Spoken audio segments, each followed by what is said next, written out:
சொல்லி இருக்கிறாரே, நாம் சொல்லலாமே. ஆமாங்க, எபேசியர் 2:29 சொல்லுது, கெட்ட வார்த்தை ஒன்றும் உங்கள் வாயிலிருந்து புறப்பட வேண்டாம், பக்தி விருத்திக்கு ஏதுவான நல்ல வார்த்தை உண்டானால் பிரயோஜனம் உண்டாகும்படி அதே பேசுங்கள்.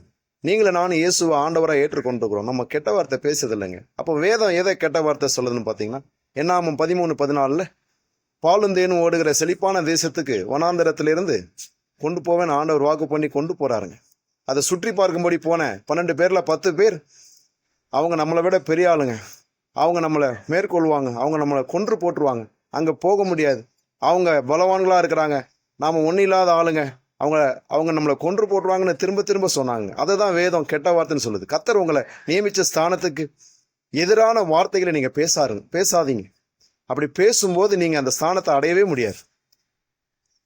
காலேப்பு போல நாம் எளிதாய் சுதந்திரித்துக் கொள்ளலாம்.